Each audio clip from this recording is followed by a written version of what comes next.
really jostle position. This is down to the final corner now, where they will really begin to get ready for the start of the race. The green flag quite a long way down this straight, so they won't go for it just yet. They'll get themselves into position side by side. Beautiful day here in Surfers Paradise. It's a holiday town anyway, and everybody's turned up to enjoy themselves as they get ready to go racing. The green flag flies. Frank Kitty well ahead as the green comes out there, and Zanardi, I don't think will have much chance down to the first chicane. Frank Kitty though goes okay, I think, through the first part as the rest of the field comes through. Frank Kitty safely through there. Zanardi in second. Tracy's gone well. He's up into third. Tracy started fourth, got by Christian Fittipaldi to pick up the third position. It looks like everyone was able to make it cleanly through the first couple of chicanes, and Frank Kitty was able to prove Zanardi wrong and get a great start. And I think Jim Swintal just let that one go because he was happy to get off clean, even though they weren't exactly side by side. No, that's right. I think Zanardi might have hoped that they would have been slightly more side by side, but Frank Kitty definitely slightly ahead. They let him get away with that, so he is out in front. There he is, the Scotsman, as he locks those front tyres up, and he's got to watch that. It is hard, heavy braking coming into quite a few of these chicanes, but can't afford to flat spot the tyres too much. The rest of the cars streaming through there, and look at this, the top two already beginning to pull away a bit. A little bit. Dario Franchitti, of course, got lots of pressure on him. Alex Zanardi is doing everything he can to help Jimmy Vasser maintain second in the championship. There's $500,000 to second in the championship. So Zanardi is going to be driving very aggressively to start with to try and get ahead of Franchitti, and Franchitti knows that and is working his heart out right now to keep Zanardi behind him. Yeah, I think that's a crucial point, Guy.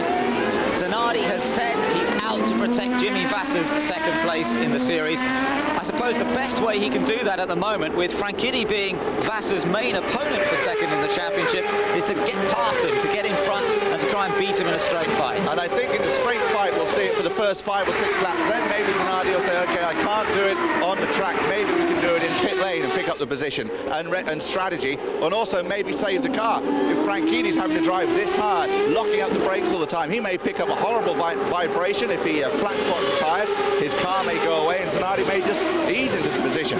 Don't forget, of course, Franchitti's campaign has been made a little bit easier with that bonus point for the pole position today, now giving him 144 points, just 3 behind Paul Tracy sideways. Yeah, Paul Tracy. Interestingly, that was the corner that Tracy and Zanardi hit each other at last year. Remember, they were battling for the lead of the race. That was when Tracy was driving for Penske. Zanardi was in the Ganassi car, and they actually hit each other, took each other off, and that allowed the win to go to Scott Pruitt. Although Pruitt had been up there throughout the weekend in the practice and qualifying sessions. But interestingly, Tracy there was just locking the rear brakes, getting the car a bit out of shape, got it together again, and behind him there you can see the two Newman Haas Swifts. There is Christian Fittipaldi, qualified an excellent third, and behind him, teammate Michael Andretti. And don't forget, these guys are running on Goodyear tyres, and by far the fastest Goodyear shod entries in this event. Christian Fittipaldi qualifying third. In the morning warm-up this morning, the top 14 cars were all on Firestone tyres, so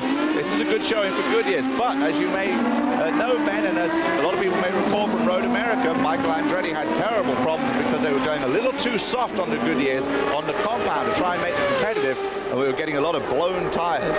That's right, and that's something they could do without between the concrete walls here on the Surfers Paradise street course. If you take a look at the tarmac, by the way, the asphalt has been newly laid. Most of it, it's about 3/4 of the way around the track. They've put a new surface down. You can see it's a darker colour around most of the track. You'll see a few lighter patches as we join on board here with Michael Andretti. There's been a little bit of problem with some breakup of that track, not really caused by the champ cars, but by some of the heavy saloon cars they've got racing here this weekend. The feeling is, though, that it should be okay for the race. They had some of the big V8 Holdens running here this weekend and a bunch of other support races, and that has kind of chewed the track up a little bit. But you're right, they're not really concerned that it's going to completely go away, but it could just get a little bumpy and a few bits here and there in the race. Now, we just heard that already a black flag has been called for one driver. It is for Arndt Meyer in the Lola. So all those German fans and groan as they discover their man is in trouble. There's fluid apparently coming from the back of his car. Their man, of course, led 2 laps here last year in what was only his second race in the kart series. That's right. Well, Meyer has shown some strong performances this year. The Lola chassis definitely improving. Up front at the moment, though, Franchitti is leading from Zanardi, Tracy, Fittipaldi. Michael Andretti holds on to 5th position.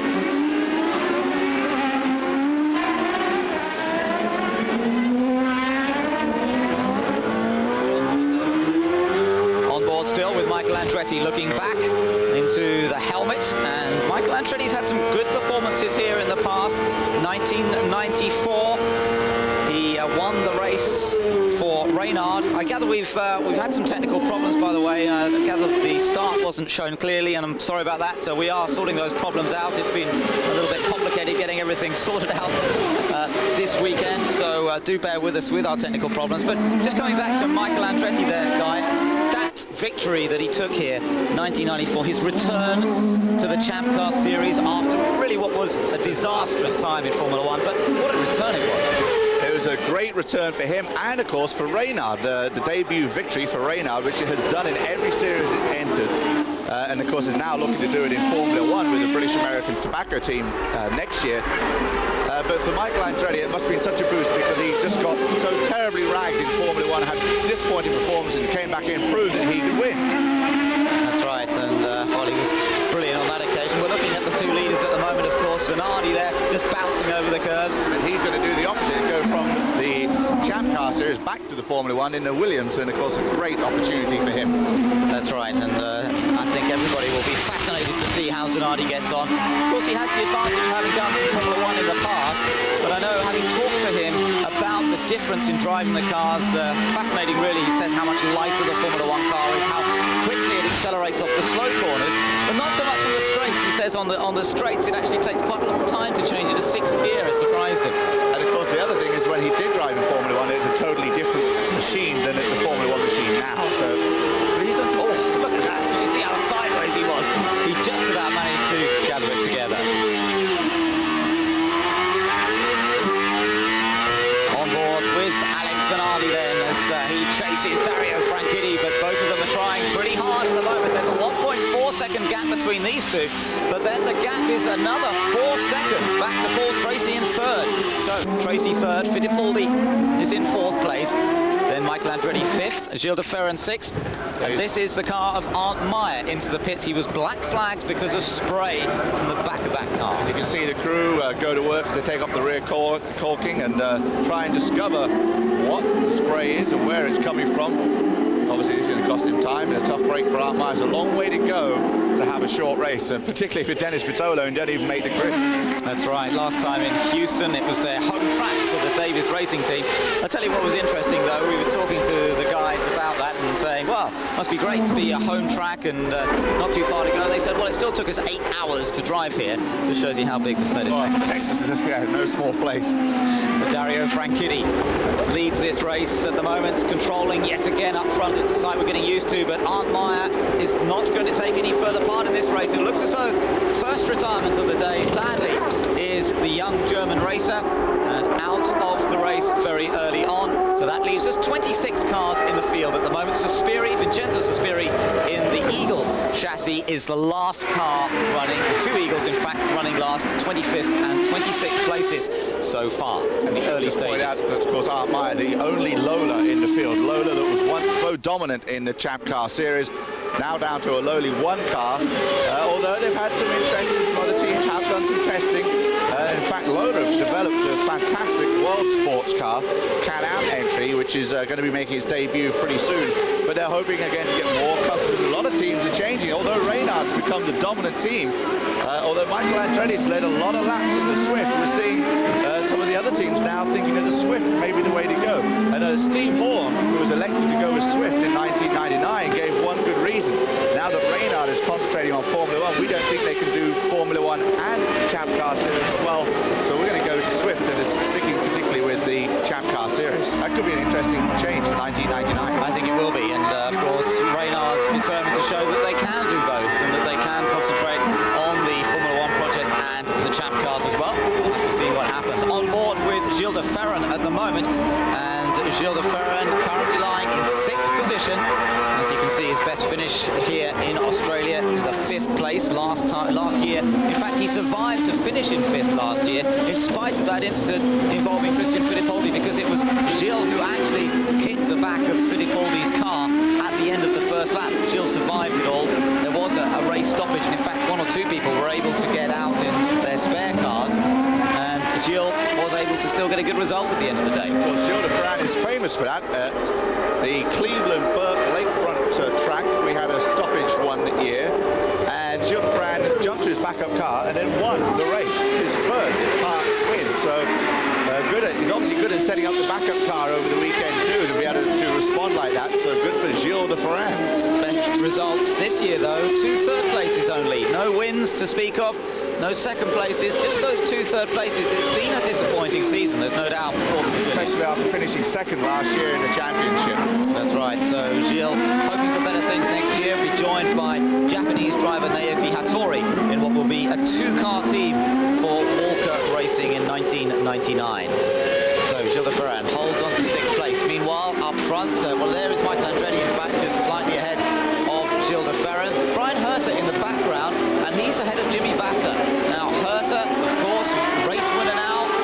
At last, we've been able to say it. He won that race in Laguna Seca. Tremendous victory ahead of Zanardi. He's got Jimmy Vasser behind him. Adrian Fernandez running in 9th place, and Greg Moore in 10th. So we've got a group of cars, all race winners amongst them here, but all of them only just inside the top 10. Bobby Gordon has been able to drive up to 16th position from 20th as well, and that's not from attrition, that's just getting by other guys, including Patrick Carpentier, Mark Blundell, who just would like to forget 1998 completely, and Elio Castro Neves, who's been struggling all weekend. Heavy contact a couple of times in both the original car and the backup car. And the other guy too, Scott Pruitt, who won this race last year, back in 11th right now. He's had a lot of contact. And now Zanardi closing right up on the Scotsman Dario Franchitti. Yeah, this is getting close. The gap was down to just half a second as they crossed the line at the end of lap 7. They are now on the 8th lap, and Dario Franchitti sees his mirrors beginning to fill a little bit more with that red car of Alex Zanardi. Zanardi, who has not won on this street course. He's won on something like 8 of the 11 street courses used in the Champ Car Series in just 3 years of racing in the series. But he hasn't won here in Australia, and he would love to add this one to his tally. And there you see Franchitti locking up the left front once again. We saw big time early, and if he keeps doing that, he's going to flat spot those tyres, get a big vibration. And Zanardi, as you mentioned, would love to win here in Australia. Of course, Australia is the one race where we have never had a repeat winner. 7 different winners here. Michael Andretti, John Andretti, who raced back in 1991. Of course, Nigel Mansell, Emerson Fittipaldi have won here, Scott Pruitt. And now, looks like we could get a first-time winner again with either Dario Franchitti here or Alex Zanardi, as those two are now out a good 10 seconds ahead of Christian Fittipaldi. You mentioned Nigel Mansell there, Guy. He actually holds the race record, and in fact did hold the qualifying record here until this weekend. But as I mentioned, this new surface that's gone down around between 3/4 and 90% of the track with a new surface, and they've been much faster this weekend, up to 2 seconds a lap faster, which is astonishing, really. But a lot of that is down to the new surface, and of course the continuing tyre war, which means that these softer compounds keep coming up faster, and Goodyear each trying to come up with a better compound. Yeah, if you went back to Miami right now, to Homestead, and ran these cars again like you did at the beginning of the year, the difference in times would be remarkably amazing, because the development's gone on. And of course, as you pointed out, this race coming at the end of the year as opposed to being at the beginning of the year. Well, Dario Franchitti still leads after just 8 laps. Alex Zanardi pushing hard in 2nd place. To the action here in Australia. You're looking at Adrian Fernandez at the moment. He holds on to 9th position. He's just behind Jimmy Vasser and Brian Herta. This is a good battle for position going on. Remember, still that 2nd place in the championship up for grabs. Vasser controlling the points battle for 2nd, but still pretty close behind is Adrian Fernandez, and even more importantly, Dario Franchitti is very close, and Franchitti still leading here. His lead over Alex Zanardi just 6/10 of a second last time round. They've just completed 10 laps, and in fact it's just gone up to 0.7 of a second. Really nothing in it between Franchitti and Zanardi at the moment. But it's interesting to see how far back everybody else has gone, because Paul Tracy is 11 seconds behind the top two, and then there's another 5 seconds back to Christian Fittipaldi. So the top two, Franchitti and Zanardi, are just playing with everybody here. They're dominating things at the moment. You're absolutely right about that. This man, who's normally very quick, I think he may have a problem. Greg Moore, I saw him looking down in the cockpit, down towards his feet. Now, on Friday in practice, they lost the brake fluid oil, and it leaked into the car, onto the pedals. And it's a problem that's been seen by a couple of other cars over the season. I saw him looking down and struggling, although his times aren't dropping. But he definitely was looking around in the cockpit. Yeah, well, let's hope that Greg Moore not in trouble here. Of course, made a fairly silly mistake, a basic error in the last race in Houston. He had started on pole, was beaten at the first corner by Franchitti, looked to be in a settled second place, but lost it in the wet conditions, ended up taking Christian Fittipaldi out with him, and there was a chance gone to score good points. Well, we're looking at last year's winner, of course, Scott Pruitt, and he's not gone as well as we would have expected. He's running in 11th position at the moment. Always goes well at this track, but so far hasn't quite gone so well for him this weekend. And obviously he would love to have a good result here for Pat Patrick, as he's going to move on to the Toyota team for 1999. PJ Jones will be driving this car, and Scott Pruitt obviously would like to repeat. He loves Australia. He celebrates his birthday down here normally when the race was run in March. Now, of course, a little later on in the year, so he doesn't get to do that, but he would like to get a good result here again, and becoming back as a defending champion. He always likes to do well at your track where you've won. Sun shining brightly, temperatures around 29 degrees Celsius. Gorgeous day on the Gold Coast as normal, but of course a different time of year, as you mentioned there, Guy. We're now into springtime rather than autumn time. Rather than fall or autumn, yes, exactly. And of course spring leads to summer, so the temperatures are a little bit warmer. About 84 degrees outside right now. The track temperature at about 130 degrees. That's right. It's a very grippy surface, though, this one, with that new resurface, and of course the tyre development and the heat. Yeah, all part on board now with, of course, the veteran 263rd kart start for Bobby Rahal. Hasn't won a race since 1992. Came awfully close at Mid-Ohio this year, his hometown track. Would love to go out in his last two races with a win before hanging his hat up as a driver, but then of course becoming an owner, and Max Papis will drive this car in 1999, and that would be great to see Max in a very competitive car. He's being hounded at the moment by Finn, JJ Leto in the Hogan car there. JJ qualifying reasonably well on this occasion in 15th position. Not as far up as he would like, of course, but still not bad. The good news for him today, though, is he hasn't put it in the wall in the first lap and haven't had a mechanical problem in the first 5 laps. That's right. So far, this is a good day for JJ Leto. He's had all sorts of troubles this year, hasn't he? And a couple of occasions when he's been reasonably well up, things have gone wrong for him. Laguna's sake, he qualified 11th, got hit by Christian Fittipaldi, in turn hit Michael Andretti, and that really didn't quite end his day, but it certainly ended any chance of a good result. And of course, in the meantime, Carl Hogan, his team owner, is watching his former driver, Dario Franchitti, go on and score 76 points in the last 4 races. Going to be a bit tough for Hogan. And Hogan, of course, is still trying to drum up some sponsorship for that team, and it's pretty tough to drum up sponsorship when you've got no results to show. Now, here's another battle that's going on, but this, let me tell you, is a long way down. 20th position, would you believe, for Al Unser Jr., the former champion in the Penske. They're still not coming together for this team. And indeed, both cars were a long way down on the grid. Al Unser Jr. qualified 19th. Andre Ribeiro qualified down in 22nd. And we've got a spinner. It's Michel Jourdain Jr. And the young Mexican has lost it. And you can see the line of rubber there. And the yellow, local yellow at the moment. Now, is this going to bring out a full course? I would think it would have to. Look at that. He's very much on line there. And that's going to cause a few problems. We haven't had any yellow flags yet. Fuel is an issue here this weekend, and unless they get some yellow flags, there could be some problems. The 2 leaders go past. They get past safely. Let's hope that everybody else manages to do it carefully. And it does sound as though we've got a full course yellow. The pits are open, and I would imagine that we will see some stops here. I'm going to say the fuel is an issue. The window is at lap 22-23. Now here come the leaders, and they both dive in. Obviously, once the leader goes in too, it's up to Zanardi to go in as well. And now this is where Zanardi could take over the lead. Watch the great pit work by the Ganassi team. Of course, the cool whole team very good as well, but Ganassi seems particularly good and Zanardi seems particularly good getting out of the pits. That's right, this is a real battle going on between the two pit crews, but Team Green and Dario Franchitti have made some great pit stops this year. They had a few problems earlier in the year as the new team got together. Zanardi's away, and he's got away in front. He's ahead of Franchitti, and Zanardi takes the lead, and the Ganassi team's done it again. They have done it again. It looked like there was no urgency in the Team Green pit area. They didn't know they were rushing or anything because of the fact they're pitting under yellow, but they still had to get out and beat Zanardi out. Now Paul Tracy goes out, Greg Moore comes in very hot. And Michael Andretti comes out. Well, there you are. That's what it's all about. That's part of the championship success that Alex Zanardi has had. There's Scott Pruitt coming out. Greg Moore down there in the pit lane, ready to come out. He accelerates away, hopefully cleanly. Vassar comes out of the pits as well. But so much of the success of both Jimmy Vassar and Alex Zanardi over the last 3 years has been that tremendous work in the pit lane. There's Michel Jourdain just out of his car, by the way, and they've done it again. But of course, Zanardi had to be right behind Franchitti to get that advantage. He worked hard in the first section, stayed with Franchitti so that when the first stop came, he could take advantage of the superior pit work. That's what he's done, and Zanardi is now out in front after 12 laps.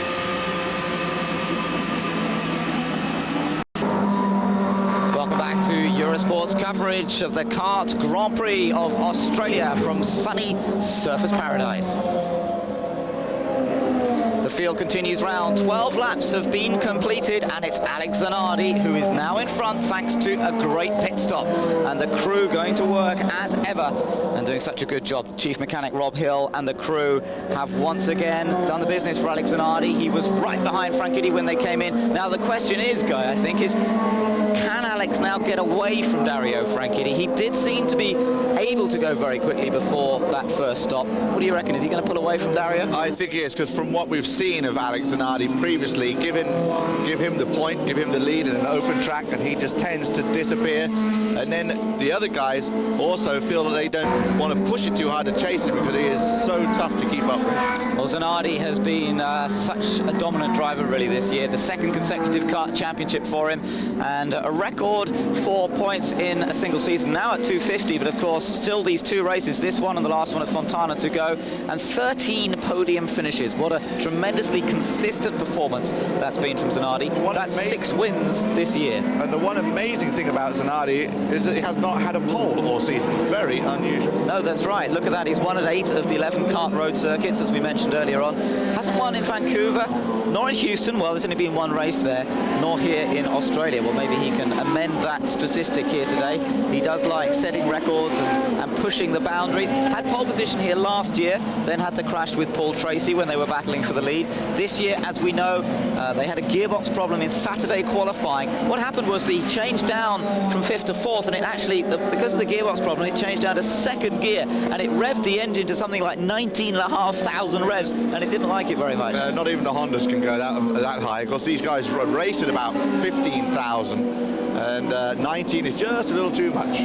Absolutely. Well, as we're under this yellow, it's an opportunity for us to perhaps just look back over other events here at Surfers Paradise. And of course, the event that happened here last year that caused such consternation, a great deal of worry as well, was the accident for Christian Fittipaldi. It happened going on to the second lap when Gilles de Ferran just clipped the back of Christian Fittipaldi's car, sent it rocketing into the Armco, one side and then the other, and you could see the damaged car ricocheting across from one side to the other. And that's where he also did the damage, because he bounced off that next barricade, went across again and hit another barricade. And there you can see the agony on Christian's face, as of course Roberto Moreno took over for him for the next couple of races in that team. But Christian comes back to Australia this year with a 3rd place qualifying. He said he would have had the pole except for on that turn. He's still a little nervous about that incident, and he said he didn't take it flat in qualifying. Yeah, well, you still have to admire the courage of the man. He had pins in his leg for most of last year, and in fact he had to do a lot of physiotherapy to try and get fit to get back in the car. I remember when he came back at Portland, it was a very impressive drive that he put in last year, and he's been up there on a number of occasions this year, but he seems to me to be one of those unlucky drivers, and whether he'll ever get away from that, I don't know. He was a Formula 3000 champion in Europe, but ever since he's been in champ cars, he just seems to have that unlucky mantle. And he's had a couple of times where he should have maybe have won, and of course is still probably one of the best drivers out there, not yet to win in the Champ Car Series. Well, the man who has won this year, Dario Franchitti, and he really has shown himself to be on a roll. Look at this, the points he scored in the first 13 races, 67 points. In the last 4 races, that's right, just 4 races, a third of that, 77 points. It's an amazing performance, amazingly consistent record that he's put in recent races. He doubled his score from the first 13 races, and that's what's vaulted him up to 3rd in the point standing, and suddenly made that interesting. I mean, the series has been clinched by Zanardi. Not that it hasn't been interesting, but now it's turned out to be a great battle for second, including Fernandez, who's in that chase. He's just 14 points behind Jimmy Vasser. Michael Andretti is in there mathematically, but he'd need to win here, and Ribeiro getting a little yeah, you see that? I don't know if he actually clipped the wall, but he got it so sideways there. Andre Ribeiro did well to get it back again, but that looked like a fairly scary moment for the Penske driver. Meanwhile, everyone else trying to get tyre temperature up a little bit. New surface, that might have a bearing on this as they build up to speed once again. And Zanardi, now then, he's determined to show Franchitti a thing or two here on the restart, and I want to see whether Franchitti's going to try and challenge Tracy. Don't forget, right behind his teammate Franchitti. Of course, those guys, we need a little bit of a buffer zone between them. And of course, the teammates of Christian Fittipaldi and Michael Andretti behind them. Then Greg Moore, Brian Herter, Adrian Fernandez, Jimmy Vasser, Patrick Carpentier, Scott Pruitt, Andre Ribeiro, and Bobby Rahal as we run down the field for you. JJ Leto is in 15th, Max Papis, the fastest Toyota, in 16th, Tony Kanaan in 17th, Robbie Gordon in 18th, Mark Blundell, unfortunately, back in 19th, Elio Castro Neves, the rookie, in 20th, and in 21st it's Richie Hearn, 22nd is Alonso Jr., but from 18th position down, they're 1 lap behind. Zanardi's already on it as they come out through the last couple of corners. Really tries to accelerate early to beat Zanardi away. And you can see Zanardi's car really scrabbling for grip as they come out of that turn. In fact, that was the corner that Nigel Mansell lost it in the wet here, the second year that he was racing on this Australian track. After getting a pole position, Zanardi bounces it over the curb, and the others get through there safely by the looks of it. The 2 Newman Haas cars, Fittipaldi and Andretti, chasing the 2 Team Green cars, but it's Alex Zanardi who leads away on this restart. It looked like Franchitti was going to be able to stay with him. He stayed very close, but now suddenly, after that quick right-left-hander, Zanardi seems to be able to pull away. As they hit these curves, you've got to be really careful there. Vasser having looked down the inside of Fernandez. Because the problem with running over the curve, which you need to do to make the corner shorter, if you get it slightly wrong, they're going to bounce the car up into the wall on the outside of the track. Which, of course, once you've got the wheels airborne, you have no control over the car. That's right, and that's it's history, isn't it? We've seen 1 or 2 big accidents here at Surfers Paradise in the past, and in fact there was the race that Paul Tracy went on to win back in 1995, when Michael Andretti led nearly all the race and then lost second gear, and he was trying to win the race. Oh, Franchitti's a bit sideways there. Michael Andretti was trying to win the race without second gear. He nearly did it as well, but then through that chicane, he just got it all wrong, and unfortunately smashed the car, and Paul Tracy came through to win it. That was a fantastic race we saw there, as you mentioned, back in 1995. Right now, no one's stuck in second. It looked, well, Franchitti stuck in second position, as Zanardi seems to have checked out just a little bit. Interesting feature here, Ben, that makes the Champ Car Kart Series so interesting.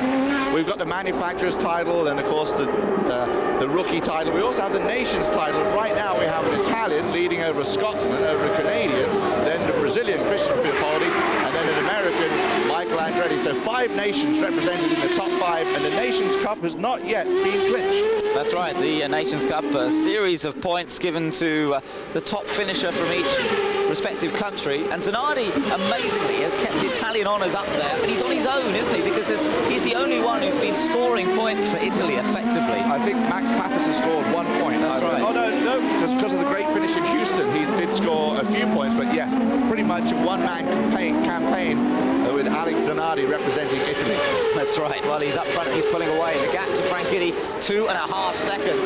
So it's clear that Zanardi felt he could go faster when he was behind Franchitti. A little bit of brake locking going on, and this time everyone else is staying with Franchitti, much more so. The early stages of the race, it was Dario and Alex Zanardi pulling away. Now Franchitti finds himself back in second, and really under pressure still from teammate Paul Tracy, followed followed by Fittipaldi, Andretti, then Patrick Carpentier in 6th place. Now, Carpentier must have stayed out there, I think, in that first run to have moved up to 6th place. So Patrick's decided on a different pit stop strategy. Not a bad idea, because he was a long way down the order earlier on. And another good reason for that not being a bad idea is because of the history of Australia. We see a lot of yellows here normally. So Patrick is probably thinking this isn't going to be the only yellow before lap 23. We're probably going to get another one somewhere. And he is obviously hoping at this point that they are going to get one before the pit window so he can pit on the yellow. That's right. So Zanardi's just gone across the line, 2.2 seconds ahead of Franchitti. Then Tracy Fittipaldi, Michael Andretti, and then Patrick Carpentier, Gilles de Ferran, and Brian Herta. Looking down over start-finish, Andre Ribeiro there. He's got a little gaggle of cars behind him, including Max Papis.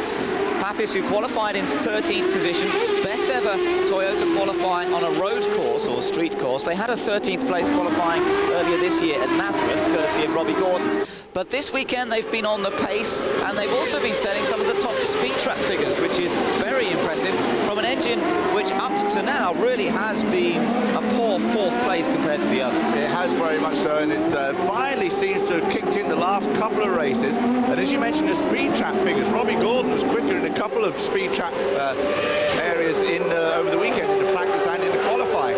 So maybe Toyota can finally get in there and be competitive for 1999. Alex Zanardi is race leader after 18 laps have been completed. Franchitti lies second ahead of Paul Tracy, Christian Fittipaldi, Michael Andretti and Gilles de Ferran. But there's still a long way to go here in Surfers Paradise. The Surfers Paradise Champ Car race. We're still under yellow flag at the moment, but hopefully the incident's cleared away. It was Bobby Rahal that caused this latest yellow flag, but now everybody's back in the lineup. There is Greg Moore. He's been into the pits. They had a problem with the brake pedal, so he's at the back of the queue. And there is the man, Alonso Jr., who had the damage to his front suspension. He is also back out there. So interesting to see that. He's 3 laps down on the race leader, Alex Zanardi, but they've decided to get that Penske back out. Alonso Jr. did an interview with us in the pit lane, and now he's decided to go and do some more driving. Well, Alex Zanardi up front at the moment, but last year he was also in with a chance of winning this race. Last year it was a battle between Alex Zanardi and Paul Tracy. Both of them have been running well in qualifying. Both of them were running extremely well in the race as well. But unfortunately, things didn't go quite according to plan for either Alex Zanardi or Paul Tracy. Let's take a look at what happened here just over a year ago, because of course, remember, it was in the early part of the season. Well, Zanardi managed to get past Paul Tracy. Then they got into this wheel banging match, and then just too much wheel banging, too much contact. They both went off. Zanardi spun off, but the car was undamaged. He managed to rejoin, and in fact, he recovered to finish in an amazing 4th position. But of course, any chance of the win had gone out the window. Yeah, an amazing recovery to come back to finish 4th. We saw a lot of incidents last year. Parker Johnson had a lot of troubles here last year. Zanardi with Tracy having a bang together. Of course, Pruitt coming up with the win. Zanardi amazingly came back to finish 4th in that one. Yeah, well, now Zanardi, of course, looking for his teammate, trying to help him, and as you look back, you will see his teammate, Jimmy Vasser, right behind Adrian Fernandez, because these other 2 guys, of course, Paul Tracy, Dario Franchitti running together, Christian Fittipaldi, and Michael Andretti running together as they get ready for the restart on lap 23. Did you see the power go down there as over 800 horsepower through those rear wheels, which now, of course, are on cooler rubber, and both Zanardi and Franchitti sliding around. This is a critical point again, through the first chicane, bouncing over the curb. Zanardi really attacking that curb through the first chicane, survives that through the second chicane. Remember, that's where Michael Andretti hit the tyres in his 1994 win here, and yet he still managed to survive and go on to take the checkered flag ahead of everyone else. Again, another pretty clean restart by the looks of things through those first couple of chicanes. It's Zanardi from Franchitti and Paul Tracy. Gilles de Ferran has moved up well over the race up to 5th position. But a great battle between Zanardi and Franchitti. Zanardi, I think, is going to disappear again for a little bit, but then we'll watch Franchitti come back again as they did.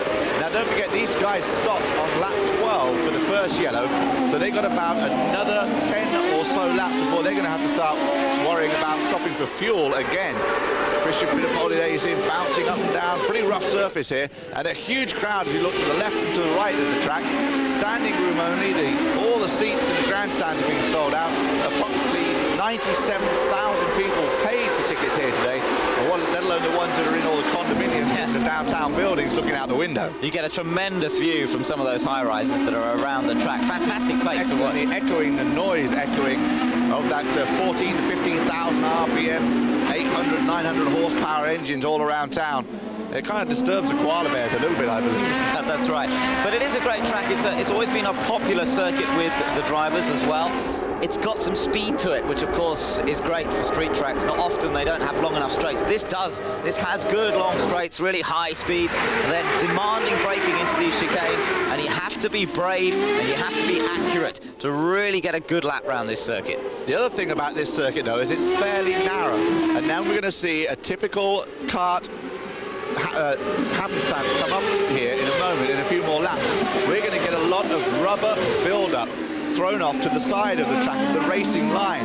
And once that happens, it then makes it incredibly hard for these guys to go off the racing line to try and put a pass on the guy ahead of them, because he lose all grip. And we heard Alan Jr. saying it turns out the track is a little bit slippier than they thought it was going to be, and it's pretty slick out there. So adding those marbles is going to make it very slick out there. We could start seeing some incidents from that. Looking back now at Fernandez, and Fernandez ahead of Vassar now. 8th position for Adrian Fernandez, 9th place for Jimmy Vassar. Vassar just trying to score points consistently for that 2nd place in the championship. Didn't really gain any places on that first round of pit stops, and if anything, lost out a fraction to Adrian Fernandez.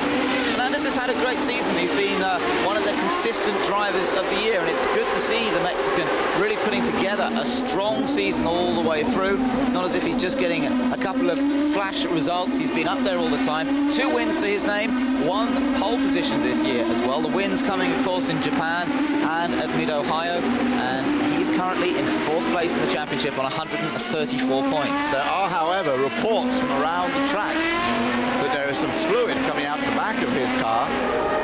And if that continues, and I'm sure Jimmy Vassar too is on his radio, if there are such fluids, he will be reporting it into Chip Ganassi and asking them to either black flag him or bring him in so they don't have a problem. We're going to look for those, but I haven't seen any signs of it yet. But obviously the corner workers that spot for these things, they radioed in to race control. Wally Dollenbach will make a decision, and they may bring him in.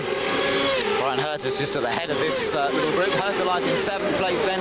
Fernandez in 8th, Vassar 9th, Pruitt 10th. Leto, Vassar pretty close to the back of Fernandez's car there.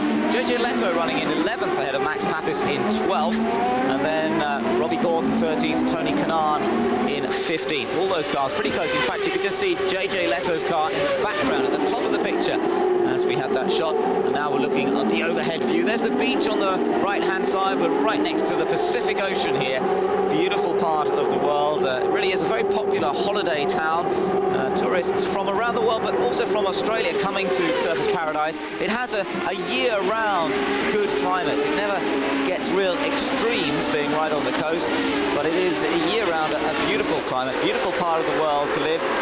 Brisbane is perhaps the nearest large city. Of course, if you head further down south on this eastern side of Australia, you'll end up in Sydney. But I know quite a few of the drivers came out here early to really enjoy themselves and have some fun. Dario Franchitti, Max Papis, Greg Moore, for example, they all came out the day after Houston to come and enjoy themselves on the Gold Coast. They came and, of course, have enjoyed themselves on the beaches, surfing and jet skiing in the water and having a great time out here and enjoying, obviously, a week or just over 10 days in Australia. Beautiful weather, and these guys certainly have a good time when they come down here.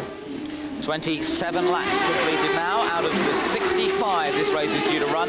It gets close on the 2-hour limit, this race. So 65 laps is the scheduled distance. Remember, though, from the green flag flying, any Champ Car race has a maximum running time of 2 hours. So if you get to that point before the laps are up, then the clock determines the end of the race. That's what happened here last year, in fact, although they didn't quite get it right. And Scott Pruitt ended up seeing the white flag twice. They mistimed the putting out of the white flag. He thought he was coming round to win the race and get the checkered. Saw another white flag, which gave him a bit of a shock. Well, it must be awful, because when you see the white flag, of course, and you're out in front, and that's when you start hearing all those noises and everything else. You're like, okay, just get me around one more time. And you're getting around that one more time, and you come around the corner, you're about ready to salute and get the win. And you see it's not a checkered, it's the white flag again. I was like, oh no, I'm going to do it all again. That's That's right. That's exactly what happened to Scott Pruitt last year, and but he survived. He was all right for the next lap as well. On board at the moment with Michael Andretti. He's another winner here, one-time winner of this race, as of all the winners. Nobody's done a repeat victory here. 1994, we mentioned that win in the Reynard earlier on in the programme, and he looks to be in good shape here, although not quite able to match the pace of Zanardi and Franchitti, who on each of the green flags have really been able to pull away from everyone else. But Andretti running consistently just behind his teammate, both Newman Haas cars then in the top 5. Not forgetting, of course, that Michael Andretti is in the Swift chassis with the Goodyear tyre, and of course Zanardi, Franchitti and Tracy all on the Firestone tyre. And Goodyear, well, they've struggled, let's put it this way. They haven't had a pole all season, and their win, of course, with Michael Andretti at Homestead earlier this year, but really not performing as well as they would like against the Firestone, although they think that next year they're going to be a lot better, because now that Goodyear is pulling out of Formula 1, they're thinking they'll spend more time testing and developing their Goodyear tyre for the kart series. On board with Richie Hearn now in another Swift chassis, right behind Mark Blundell. That little battle going on at the moment for 15th place. And in fact, Blundell, yes, that's 15th place for Blundell, 16th place for Richie Hearn. Let's just watch the on-board for a moment here. Oh, we seem to have lost it for a moment, sadly. We were just enjoying the view from on board the Young Americans car there. He, of course, the only Swift on the Firestone tyre. He's up against another Firestone tyred machine, that of Mark Blundell right ahead. See how they don't use a complete steering wheel on this Swift of Richie Hearn there. The top part is cut off. Some drivers like that, some prefer to have the top bit as well to grab in an emergency, but Richie seems pretty happy with that way of things at the moment. Kanaan is in 14th place, so they're all battling for position, these three. Richie Hearn, of course, a very accomplished go-kart racer, and he will be able to test his skills against Mika Hakkinen, Michael Schumacher and some other Formula 1 guys, as a bunch of the kart guys, including Dario Franchitti, will go and race in a kart series in Helsinki. Mark Blundell, I do not believe, is on that list, and despite the bad year that Mark Blundell's had this year, should remind everybody, has re-signed with Pac West, as has Mauricio, for 1999. Look at Richie Hearn trying to think about a passing manoeuvre on Mark Blundell, but it's not happening yet. It is so hard to find the space here.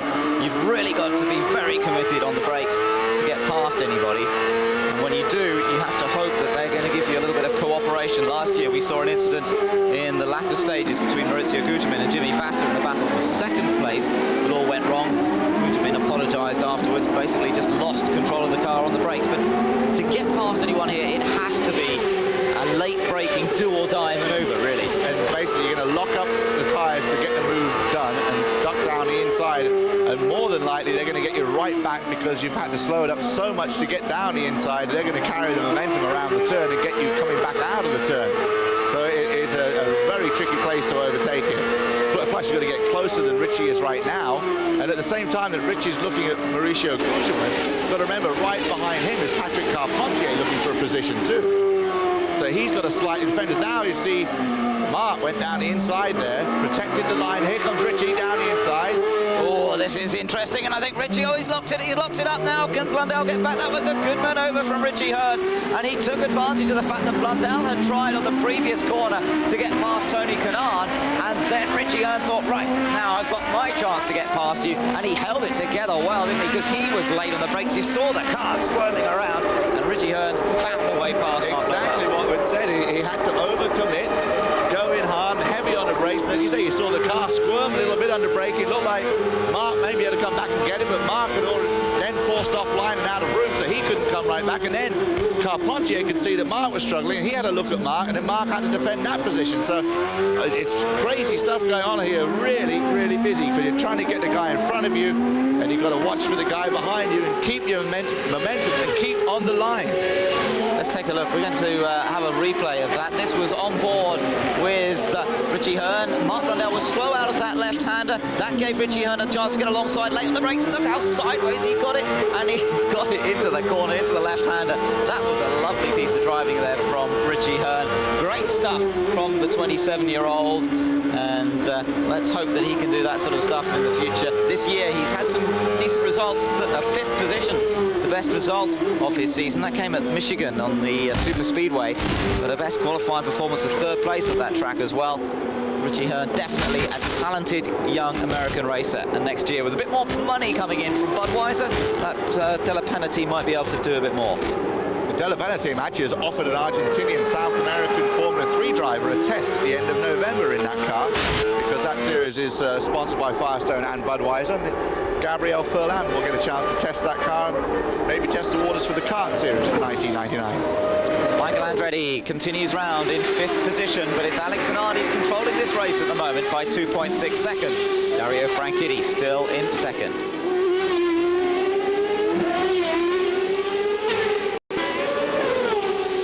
Michael Andretti still hounding the back of Paul Tracy's car now. We're looking back at some of the incidents here. This was when Richie Hearn and Mark Blundell had their passing manoeuvre. Mark Blundell thought about trying to block Hearn, then decided he couldn't do it. Richie Hearn got sideways, managed to get past. Now, since that, we've seen an incident between these two, Tracy and Michael Andretti, and something that was relatively similar. There it is, Michael down the inside. Poor Tracy got that corner slightly wrong, and then coming out of the corner, knows that Michael's going to get by him, so he moves over, which he can do, and blocks the position. Michael gets mad, and then poor Tracy, because he's racing into the next one, locks it up again. And again, Michael has to go wide and avoid him, and now Michael has lost a little bit of time to poor Tracy, and you can see waving madly gestures at poor Tracy, and not happy with the way he moved over on him. But really, Paul is allowed to do that. He didn't go all the way over, he just fractionally moved over, but enough to make it too narrow for Michael to get by. All good racing. Now, Alex Zanardi up front at the moment, started in 2nd place, has led 20 up to 32 laps. But the crucial thing, to my mind, is that we're about 5 laps away now from when these lead cars are due to come in for their 2nd stop. And it looks to me as though Zanardi's now putting in some quick laps, trying to open up a bit more of an advantage over Franchitti. Last lap around, Zanardi definitely the faster man. He did an average speed of 105.7 miles an hour, and Franchitti a little slower, not much slower, but the 3.5 second gap between these two now. Fittipaldi is now in 3rd place, so with all those fun and games going on between Tracy and Andretti, Fittipaldi had actually sneaked up into 3rd position. So Christian is running in 3rd place. He's some 10 seconds behind Zanardi. Tracy now 4th place, Andretti 5th, and of course Andretti, as we saw just now, had nearly managed to get past Tracy himself. Well, I think Tracy, maybe his tyres are going away and he's slowing down a bit, and Fittipaldi was able to get by him, because once Fittipaldi got by him, he stretched out a 3-second lead over Tracy as well. So I think that's why Michael's catching him and trying to get by him there and getting angry, because obviously he thinks that poor Tracy is holding him up just a little bit, but he has now dropped to about half a second behind poor Tracy. Another lap is completed by Alex Zanardi. Not as quick as his previous lap, but again, he did manage to just gain another 1/10 of a second over Dario Franchitti. You just saw the dust being kicked up. That was from Zanardi, so it just shows how hard he's trying. He's trying to get a bit more of a gap on Franchitti before this next round of stops. Wow, now that last lap, Christian Fittipaldi was 2 miles an hour quicker. Here's another replay. Poor Tracy locking them up. Look at that, he's gone straight across the chicane this time and lost control of the car. Oh, and apparently Michael Andretti has a damaged right front wing. Now I wonder if that's anything to do with any contact with Tracy. Well, he had a puncture. I think he had a puncture, you know, coming in there. I think that left rear was already punctured as he came into that one. The left rear down, because guess how it got punctured? Guess why Michael Andretti's got problems with his right front wing? That's right. There's obviously been contact between these two, and that was the result. That was the end result, because Tracy lost it. Look at that left rear punctured. Now that was punctured before he even got across the chicane. Into the pits then, these two leaders, well, not leaders, but part of the lead group. Tracy comes back out, Michael comes back out, but it is a full course yellow. So that's, is it a full course yellow? I think it is. The pace car's waiting to pick up race leader now, and of course it's likely that we shall see Zanardi and Franchitti dive into the pits at this point. Now again, we'll see them in the pits make their pit stops under yellow, so they're not under a mad rush type thing as far, but they're in a rush. It's important to get out in front though, isn't it? To beat each other out. I wonder if we'll see a slightly more lively Team Green cool pit crew. They just didn't seem to have any urgency on that first pit stop. Sometimes that's a mark of really doing it well and being relaxed, isn't it? But it did seem that there wasn't the urgency. Now, here is Franchitti with his Team Green crew at work again, the fuel going up on board. There's no one watching. Team Green is not watching the Zanardi car. No one's watching to see when he's going out. Well, you saw Zanardi's car come out ahead, and Zanardi is out in front once again. So Zanardi back out in front. The pace car will pick him up now as we're under full course yellow. No great difference between the two. Zanardi, the crew could relax a little bit. He had a 3.4-second lead coming into the pits anyway, so the Ganassi crew didn't have to really do one of their super duper stops on that occasion. They could just do the work, get it done cleanly, and back out. And apparently, we've just heard that Christian Fittipaldi in his pit stop, remember, he's coming in third place, he may well have hit one of the air hoses. He got very close to hitting somebody. It's a very tight pit lane, and of course, if Fittipaldi has hit an air hose, he may get a penalty. You do get a stop-and-go penalty for running over an air hose, and of course, they're probably talking about the front one that's laid out across for the right front wheel changer.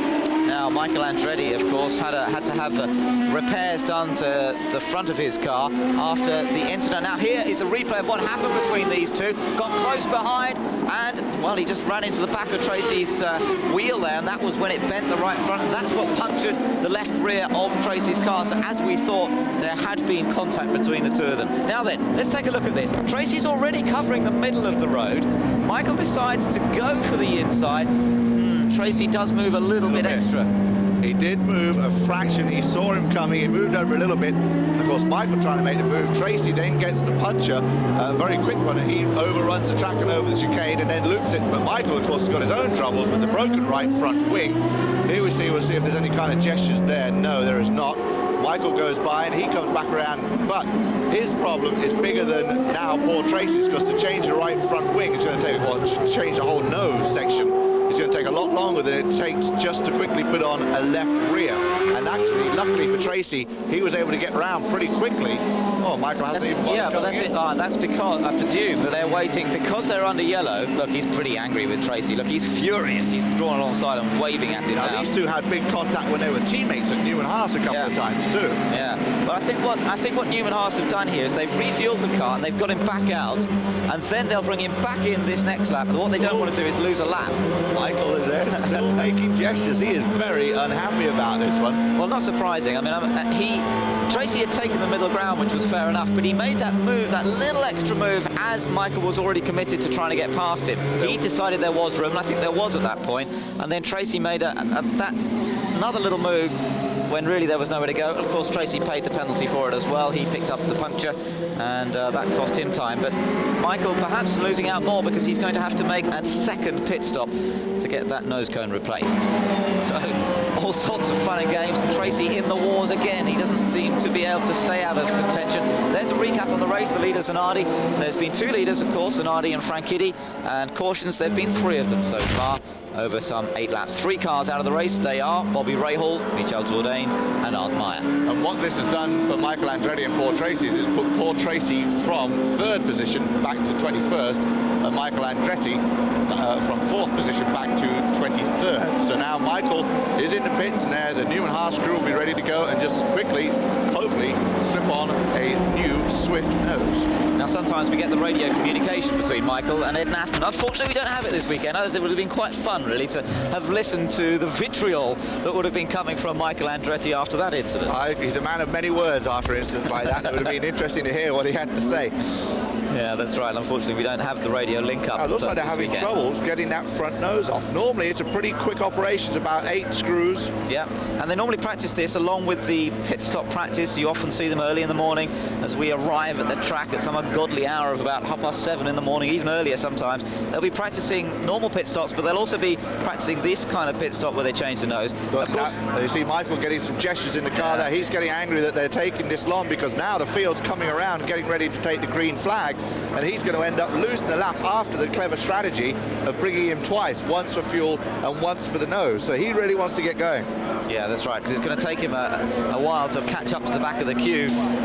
He's now got to go flat out, basically, and he's allowed to do that to a large extent, as long as he's careful at the area where there's an incident under full course yellow. He's still allowed to go fast the rest of the track. Absolutely. Got to be careful, of course, down pit lane, 60 miles an hour, the speed limit there. But once he's back out there, goes down the visor as the wind. Here's the incident again from the front angle. You can see there more how Tracy does pull over just a little bit. That's right, just makes that little extra move, doesn't he? And that's really what caught them both out. And you just can't afford to do that sort of stuff at that sort of speed. And Tracy, of course, last time out, he and his team boss actually almost came to blows in the pit lane. They both picked up a fine. Interestingly, after that, CART decided to fine both Barry Green, team boss, and Paul Tracy for them getting into this scuffle in the pit lane. And that was as a result of Paul Tracy almost taking Dario Franchitti out of the race in Houston. They looked set for a 1-2 finish on that occasion. Franchitti remarkably survived to take the win. But of course, Tracy out of the event altogether. And of course, Barry Green, an Australian, of course, Australians tend to have a slight temper every now and again when things don't go quite the way they want them to. That's right, I think he had justification. We're green flag, and Alex Zanardi goes racing again as he tries to pull away from Dario Franchitti, Christian Fittipaldi, and Patrick Carpentier. Now, we mentioned Patrick to you earlier. Remember, he's on a different stop strategy to everybody else, but he might well be able to make it through on just one more stop, and that really will effectively mean that he's in this position now. Everyone else is going to have to make a stop. He will have to stop for a bit longer. There'll be a bit more fuel perhaps to put in his car, but not a great deal of difference, and therefore Patrick Carpentier, through that strategy, really could have gained some good points here today, if of course he can hold it there. Fourth place at the moment. Ribeiro is another man who's done the same. He has come up to fifth place. He was another one who didn't stop on the first round, did stop later on, and again Ribeiro now appears in fifth place on our lap charts. Guterman is up to seventh as well, and Greg Moore is up to sixth. So we're really seeing some changes here. The interesting thing with the restart on lap 37, the pit window at about 22 to 23 laps, that takes us to lap 59.60. And of course, the schedule for the 65 laps, so it's going to be very, very close and tight on this whole situation, which is going to make it a very exciting finish to the CART Grand Prix of Australia. And here we see Michael Andretti now trying to chase up to the back of the pack. After that long stop, he's still back in 23rd position, the last car running on the track behind Vincenzo Sospiri, who is struggling in the Eagle Toyota again for the All-American races. Of course, Vincenzo Sospiri has had an unbelievable year in the International Sports Racing Series over in Europe. 5 wins in the Ferrari over there, and looking for better things in 1999 if he is in fact able to return to the series. That's right. Alex Barron has been signed up, by the way, for that team, but they may only be running the one car next year, so whether that gives Sospiri a chance or not, we'll have to see. Back with the leaders, though, and Alex Zanardi and Dario Franchitti. Again, these two, they've been dominating this race. They've been dominating the weekend. They started together on the front row. Franchitti led the early laps, hounded by Zanardi. Now, we're just taking a look at an incident that's happened in the background there was Zanardi, Tracy rather, sorry, not Zanardi, Paul Tracy, going straight down the escape road across the chicane. And we gather there's a full course. Oh, and it's Jimmy Vasser, the man who's second in the championship. He's had a pretty big accident by the looks of things. The back end of the car, well, right front and left rear taken off that car, and that looks like he's had a heavy whack. That looks like the same area that Christian had his accident last year. And let's see if we get a chance to see whether he had contact with another car. Take a look at it here. Helio Castroneves squeezed him out on the way in. Oh no! Big accident for Jimmy Vasser. Oh, look at that wheel get launched. Luckily, they'll get caught by the fencing there, but oh, that is costly for the championship. For second position, we talked all about the strategy. Zanardi trying to help his mate Jimmy clinch second in the championship. That's Dario Franchitti is getting points right now at 16 points for second place. A tough day for Jimmy. Looks like he may have hurt his hand a little bit there. A replay from overhead. There you see him get squeezed out by the wall and then heavy contact with the tyre wall, and that's what rips up the front. Actually, the front hit on the right side too. Yeah, that's right. Parts bouncing across in front of some of the other cars. In fact, one of the parts actually went into Helio Castroneves' car, I think. Whether it did any damage or not, I don't know. But Jimmy Vasser dramatically out of the race. There was really nowhere for him to go there. They were all trying to come in side by side. Castroneves just squeezed him out a little bit. Chance now for some of those other guys on different strategies to put in another load of fuel, and then, of course, they'll be able to go through to the end without any more stops, whereas the other drivers out there are going to have to stop again unless unless we get a really huge number of yellows between now and the end of the race. Or if this yellow is particularly long. There's poor Tracy coming back in after flying over that. Now, I think that may have been something connected with the Vassar accident and an avoidance there. Michael Andretti comes back under. Now, these two are going to come pull out together and be racing together again, which Michael and Paul won't like. I think they're looking actually to see if there's any damage at the back. Perhaps they now wonder if there was damage done at the back of the car. You know, when they had the puncture, perhaps the flailing tyre, often that does do damage to suspension arms. They're not that strong when you get into that situation. I think that's what they're checking for. They've checked it, they've put the tyre back on again, and I think they've decided everything looks okay there, and get back out there, Paul. I think he must have said, this car's not handling like it was. Take a look at it. Obviously not feeling right to him, and of course these guys can notice a fraction of a difference in these cars, and he wanted to come back in and have it double checked. There you see Jimmy Vassar's car going off. That's such a shame, isn't it? What a shame. I mean, it's the really battle for second place, yeah, it's going to change it completely, because it was so close, that battle for second place in the series, and Jimmy holding on to that second place, but so narrowly over Dario Franchitti. Only 4 points between them at the start of this race, and of course now Franchitti running in second. Here's the replay again. As they came down there, Helio seemed to be very much in the middle of the road, but as they came to turn into the corner, he moved more onto the racing line. Perhaps he wasn't aware quite where Jimmy Vassar was, but there really wasn't anywhere for Jimmy to go. I don't think he saw him, and I don't think Jimmy was trying to overtake him there either. I don't know, maybe just a late braking maneuver by Jimmy to start with. It just seemed like it was and Helio didn't see him coming down. He wasn't expecting it. That's right, yeah, he wasn't aware that Jimmy was in that position, I think, and that really difficult to blame anyone, except to say perhaps both of them should have been a little more aware, particularly Castroneves should have been more aware of where Vassar was coming into that corner. Tricky one, he was focusing on the chicane that he had to thread his way through, so that was tough. Now then, apparently Tracy's suspension may well be damaged. They've had a look, Tracy's gone back out, he's still not happy with it. Zanardi still leads, Franchitti's second, Christian Fittipaldi is in third.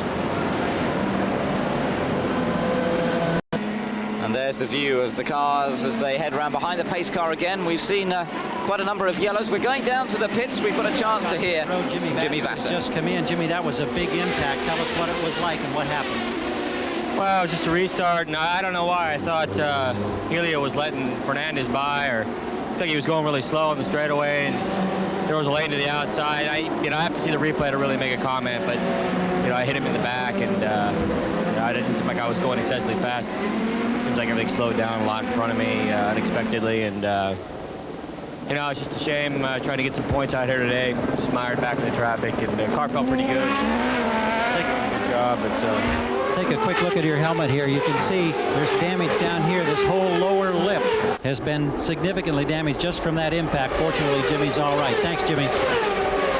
Gary Gerald with Jimmy Vassar down pit lane as the green flag flies again, and we're back to racing as Alex Zanardi bounces over that curve again. It amazes me how hard they can hit that curve lap after lap with apparently no ill effects, and they both survive it again. Paul Tracy, of course, now not featuring amongst these top runners, nor is Michael Andretti. It's Franchitti who's hounding Zanardi, and look at this, look how close Franchitti is to the back of Zanardi, but Zanardi's not silly. He takes a slightly tight line in, but he's taken a tight line in, and Franchitti's got a chance to get down the inside. Zanardi covers that line as well. This is great racing from these two, and on board we go with Alex Zanardi looking straight back at the car of Dario Franchitti. Good, solid racing between these two. Zanardi having to use all of his acumen in racing to hold off Franchitti, who wanted that chance to get past. That looked a lot like the maneuver we saw Zanardi and Tracy last year, and Franchitti is staying right on Zanardi. Oh, Richie Hearn with a big spin as he has blocked the track. I'm amazed at how Christian Fittipaldi is staying right underneath Dario Franchitti too.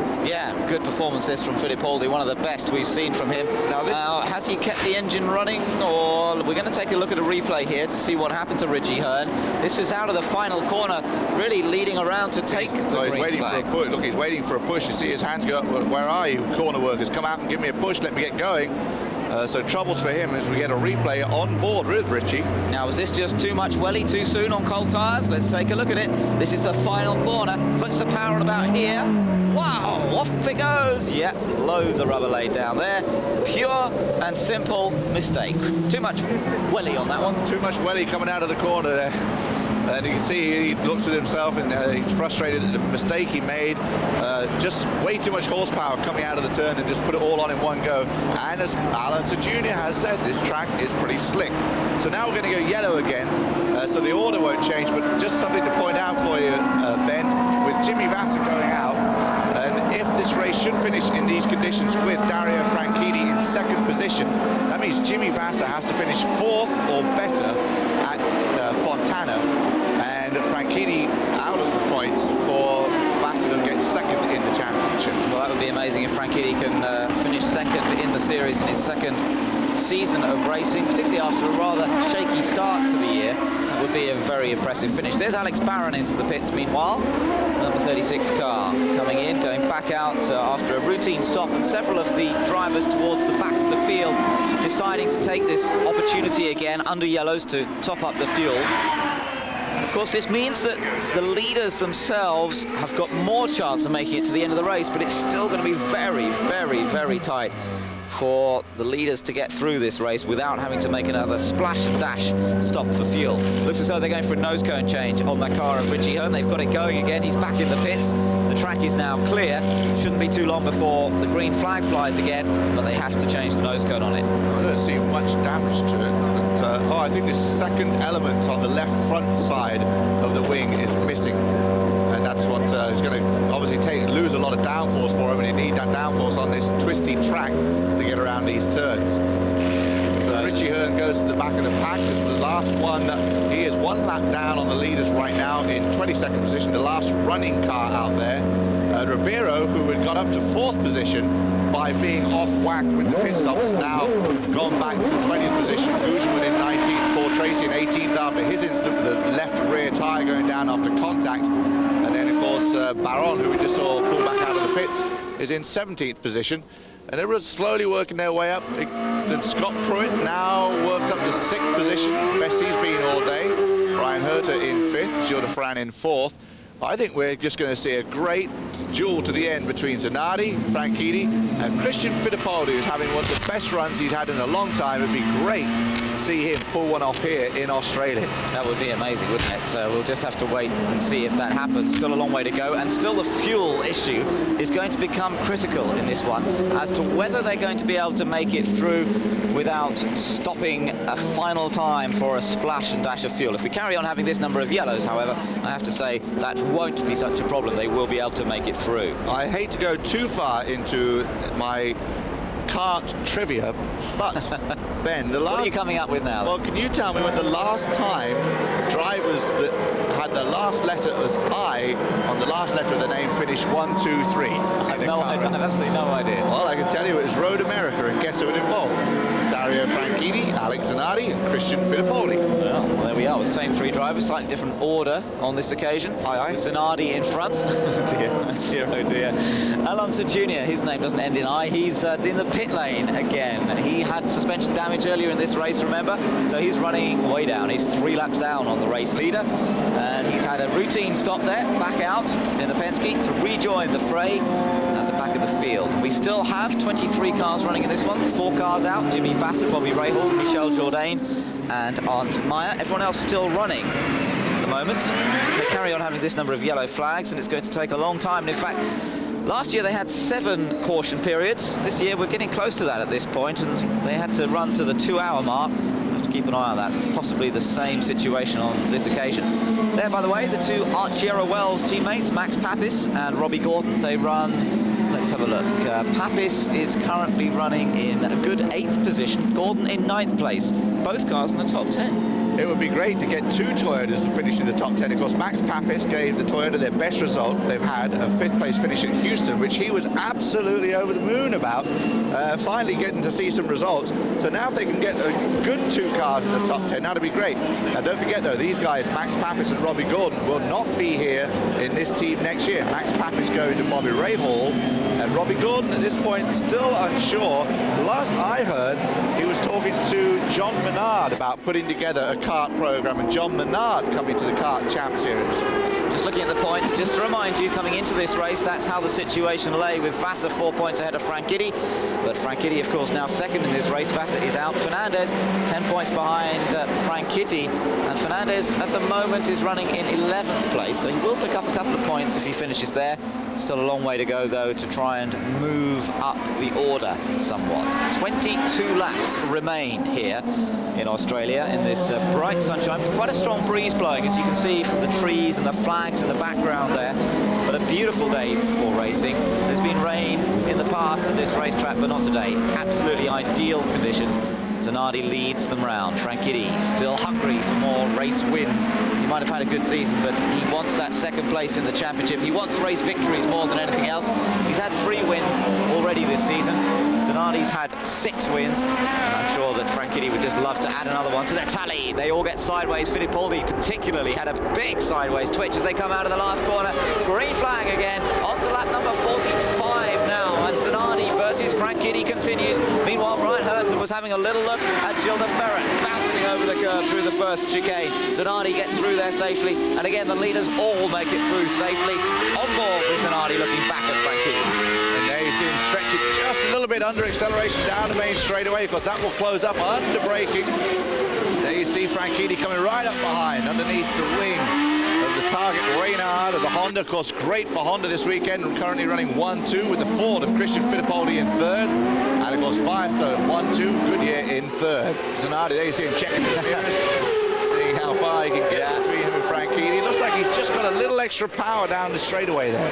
Yeah, it could be that. Could be they're running a slightly different aerodynamic package on the car, a little less wing perhaps, that would give him a little bit more straight line speed, and that could be just enough to inch away from Franchitti. Both, as you say, using the Honda engine, both in the Reynard chassis, both on Firestone tyres. The identical package. It's been the dominant package now for 3 years. If we look at this package of Reynard, Honda, Firestone, right from the 1996 season, which of course saw Jimmy Vassar win the championship, through 1997 with Zanardi winning, through this season with Zanardi winning the championship, and with Franchitti winning more races than anybody else apart from Zanardi. Again, this package is the one to have.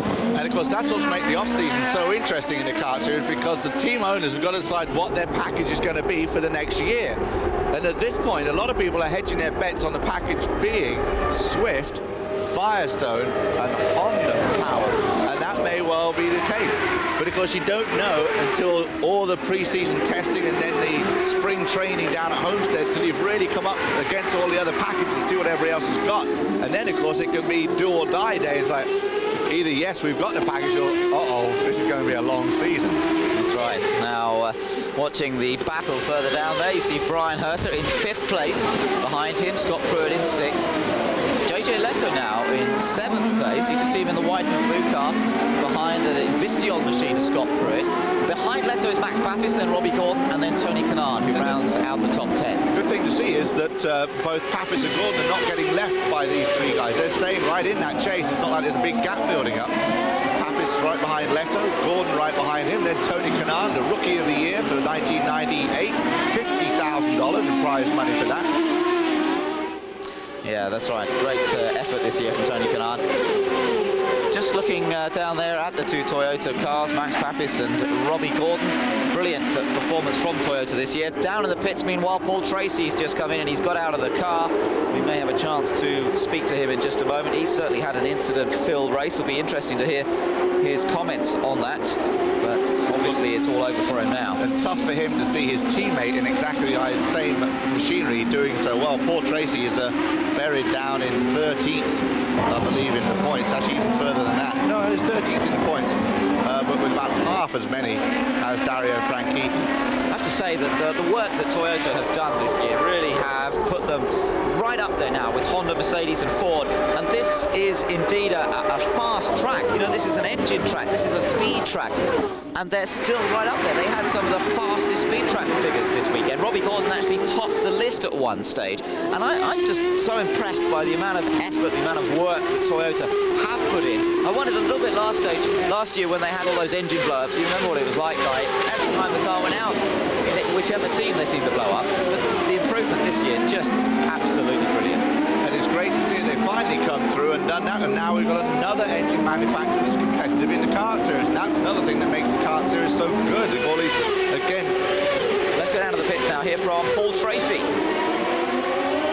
Rear suspension problems here. Yeah, Michael hit me in the backside in the back straightaway, and I mean, he hit me so hard it punctured the tire and bent the rear suspension, and it severed the rear brake line. So I was driving the car after that with only front brakes, and it's there's, you know, doing 190 miles an hour down to 30 mile an hour corners with no rear brakes. It wasn't safe to be out there, so it's disappointing for the Cool team. I had a good car. We were just trying to make the mileage that we needed to do to finish on the podium, and Seemed like there was a lot of finger pointing going on here on pit road between the teams as they passed by each other. Was all that justified in your mind? I don't know. I didn't see any of that. I know I got hit from behind, and it bent all the rear suspension and punctured my rear tire. So, you know, he wasn't alongside, so he wasn't in a position to pass. Thank you, Paul. Thank you. Well, they can argue about that one afterwards, can't they? I think they will as well. They will continue to argue about that one. That's the one thing about the Australian race. There's a long time to think about it on the plane on the way home. That's right, yeah. As you said earlier, it's an awfully long way to go for the race to finish early. At least Tracy had a reasonable run this time through to about 2/3 distance, which is where we're at now. But out of the race nonetheless. We saw, while that interview was going on, by the way, we saw what was nearly an incident between Adrian Fernandez, Patrick Carpentier and Greg Moore. They all survived, and that was in the battle for 11th place. And in fact, here you are on board with Michael Andretti, who's just behind that particular battle. The two blue and white cars there of Greg Moore, first of all, then Patrick Carpentier ahead of Michael Andretti. It did look as for a moment so they were all going to squeeze past Fernandez, but they survived and they're all there battling. Helio Castroneves and Marc Blundell are also part of that queue. And it's a known fact that Patrick Carpentier and Greg Moore don't necessarily see eye to eye, so I'm sure there's a little bit of tussling and arguing going on there. But also, we're getting reports between Robbie Gordon and Max Papis. There's a bit of radio contact and arguing about who should be where and allowing each one to get by. So this could be interesting. Marc Blundell is having a look at Helio Castroneves down the inside, but there was no move there. No. I think maybe he's just trying to put Castroneves off. Maybe he's trying to rattle him a little bit. Castroneves is a younger driver, and perhaps Marc just seeing whether he's got the mental strength to put up with seeing a car move around in his mirrors a little bit. Well, Marc's got to find something to do during the races these days, because he's not going to be running up front looking for a win. So he just entertains himself now. That's right. It's just been a horrible season, and you can't put any blame at the door of the drivers, because both Blundell and Maurizio Guterman won races last year. They qualified right up there last year. They were absolutely superb, and yet this year the engineering side of the team really seems to have let them down. They've just been off the pace generally, and they need a big rethink, I think, over the winter to try and get themselves on the pace again. Now, we talked about fuel strategy at the beginning of this race, and of course that's all been changed with all the yellows, but apparently Gilles de Ferran has said he needs 2 laps of yellow to be able to make it to the finish. Gilles de Ferran is currently running 4th at this point. We're also looking into the side pods of Alex Zanardi's car. One of the problems with street track races, that sometimes they pick up some debris in those side pods, rubbish perhaps that gets blown onto the track. You've seen how breezy it is today. Quite often that'll pick bits of paper up or plastic cups, and they can get lodged into those side pods, and of course on high temperatures like we're seeing today, that can cause engine overheating problems. There is a report that he may have a trouble, but it doesn't look as though there's anything too serious in there, and hopefully they'll be able to live with that. The point at the moment is the drivers really trying to conserve fuel, hoping they can make it to the end of this race without having to make a splash and dash stop. We're looking at the moment at 2 teammates. That's Alex Barron and Vincenzo Sospiri. They're running in 19th and 20th places so far. Sospiri, the Italian, joining into the series for these last few races, replacing PJ Jones. And there, Alex Barron is in front of these two. The American racer in his first season, almost completed it now, moved up from Formula Atlantic, and has been really very impressive throughout the year. Alex Barron, I think, has got great potential as a driver, and obviously Dan Gurney thinks that too, because he's re-signed him for 1999. Obviously, again, not being in the equipment, so that you need to be in to show what you've got. The Toyota coming on. Although the R. Sierra Wells team seems to be doing somewhat better better with the Toyota development than the All-American racers. And of course, they were the team that did have the special low revving engine at Houston. But here they're back to the regular, normal, high revving engine, as are the All-American racers. But again, they're being outdone by Pappas and Robbie Gordon, who run up as 8th and 9th. Look at this battle. Herter on the outside of Gilles de Ferran. Can he go around the outside? This is brave stuff. Wow, good stuff from Herter. Oh, and de Ferran almost in the water as a result.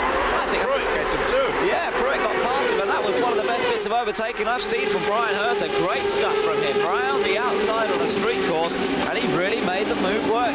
Gilles de Ferran had to give best to him. As you say, Pruitt took advantage of it. So that puts Herter now into 4th position. And it also brings the Toyotas up closer to Gilles de Ferran, and they could be threatening him soon. I think he's had to turn. Oh, here you see the Pappas-Gordon battle. Yeah, good stuff between these two. Max Pappas is the first of the two blue and orange cars.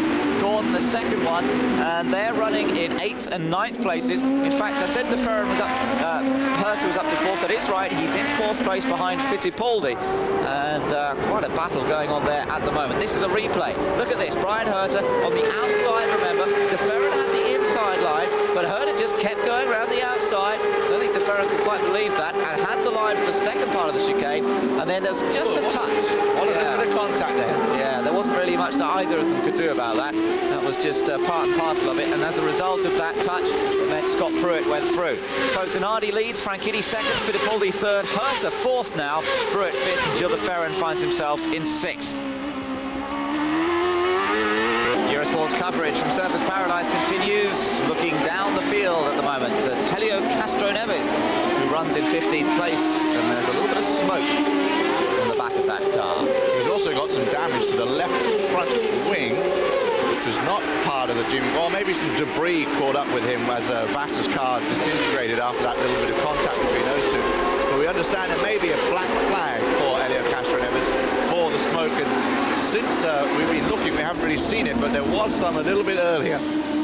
Well, let's hope that he can survive that. It would be a shame, having driven a pretty strong race. He was involved in that incident with Jimmy Vassar, of course, earlier on, which... there you can see the smoke right there. Right. It's been a long weekend for these guys, the Bettenhausen team. They travelled 9,200 miles to the Surfers Paradise for this race, and then obviously they trashed 2 cars in practice and in warm-ups, then finally get a car put together, and then managed to do 52 of 65 laps and then get black flag. Yeah.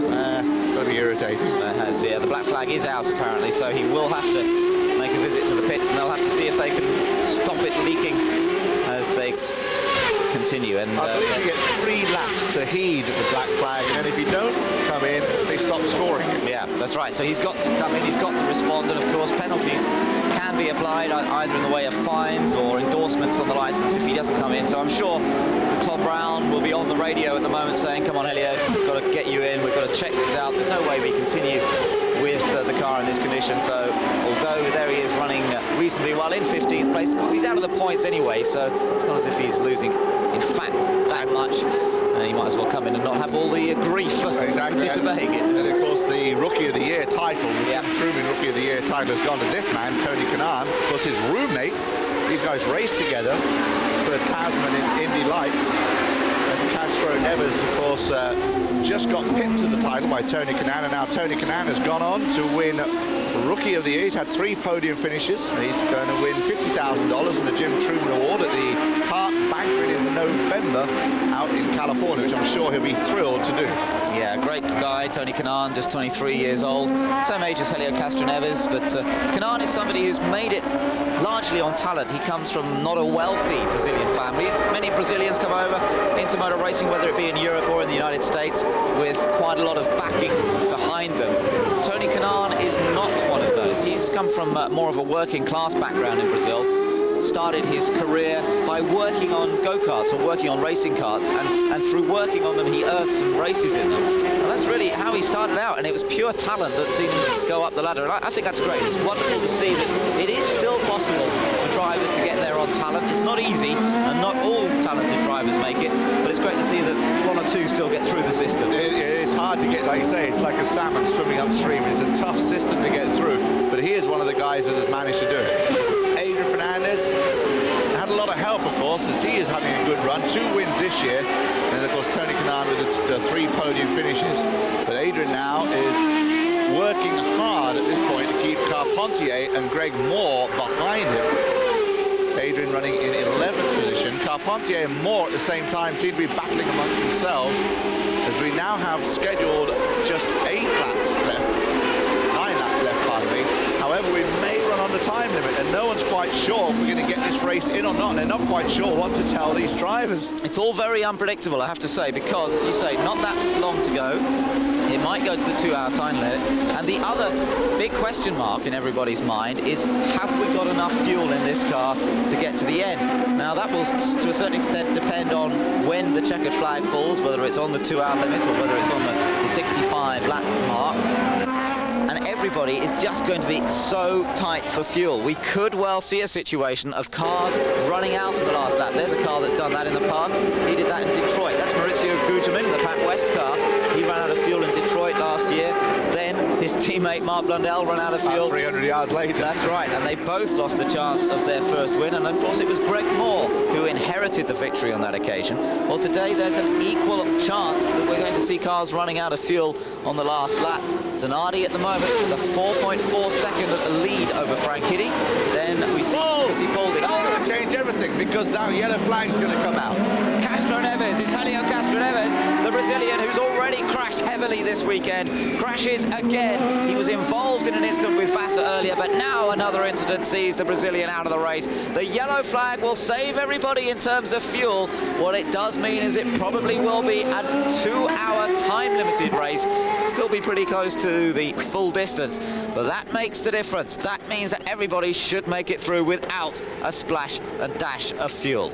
Helio Castroneves out of the race. He could have saved Tony Bettenhausen and the team as we see it. Oh, Zanardi's gone for a splash. He's gone for a splash. Now that's interesting. They obviously feel it's necessary to put the splash of fuel in now under yellow. Has Franchitti come in? That's the question. Interesting decision. They've gone on what their figures that they've been getting on the fuel meter, and now Zanardi may well have a tough task here to see whether he can still win this race. It's going to be very difficult to overtake, but of course Franchitti might run out of fuel before the end. I see, because Franchitti may not be able to push it all the way as Gilles de Ferran comes in for a splash as well. Full course yellow. Wow, this really does hot things up nicely now for the end of this race. The penultimate race in the FedEx Championship Series. The Ferran comes in, another driver using Honda power. He decides he needs more fuel. Don't forget, Zanardi is one of the most economical drivers. His driving style, both on tyres and fuel, is one of the more economical, and if he's decided he needs to come in, it must have been pretty crucial. Now that is an interesting strategy, because now he's going to be able to go full welly the rest of the race once they go green again.